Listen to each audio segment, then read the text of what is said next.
At exactly 3:17 a.m., the city forgot how to breathe. Streetlights flickered as if startled awake.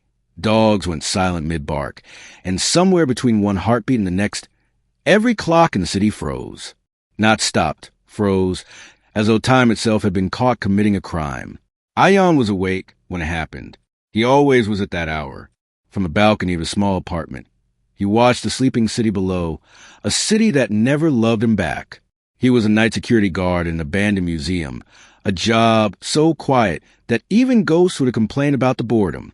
That night, however, the silence felt different, thick, deliberate, watching him. His phone buzzed. Unknown number. You're the only one who noticed. Come now. Ion frowned. No sound of traffic. No distant sirens. No hum of electricity. Even the wind seemed to be holding its breath. He grabbed his jacket and ran. The museum gates were open. That alone was impossible. The building had been shut down for 10 years after a mysterious fire destroyed its east wing. Official reports blamed faulty wiring, but locals whispered about screams heard after midnight and artifacts that refused to burn. Inside, the air smelled of dust and rain, though it hadn't rained in weeks. Ion, a voice echoed softly. He followed it to the basement, a place he had never been allowed to enter. The door stood ajar, glowing faintly with a light that did not belong to any bulb or flame. At the center of the room stood a glass case.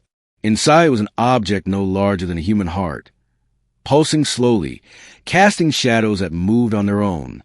A man emerged from the darkness. Old, thin, eyes heavy with centuries. "We've been waiting for you," the man said. "Who are you?" Ion whispered. "I am the last keeper time."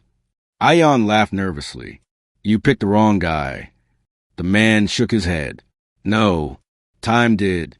He gestured to the object. "That is the Corona Core.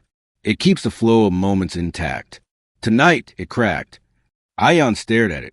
With every pulse, memories flooded his mind. People laughing, wars beginning, a child learning to walk, a man dying alone. "You stopped time," Ion said. "No," the keeper replied. "Time stopped itself. It no longer trusts humanity." Ion felt his chest tighten. "Then why am I here?" The keeper's voice trembled. "Because time listens to you." Ion didn't remember his mother's face. She had disappeared when he was 7, leaving behind a broken watch and a promise she never kept. Since then, moments had always slipped through his fingers. Jobs lost, people gone, dreams delayed. "You feel time," the keeper said gently, "not as minutes or hours, but as regret." Suddenly, the Corona Core shattered.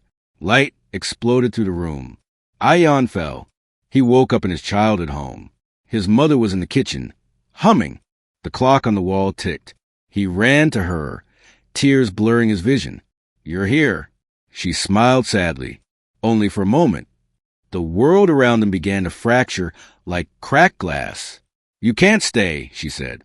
"Time isn't meant to be owned." Ion shook his head. "Then why show me this?" "Because you must choose," she replied. "Fix time as it was, or remake it." The house collapsed into darkness. Ion stood at the edge of existence, watching infinite timelines twist like threads. Cities that never fell. Wars that never ended.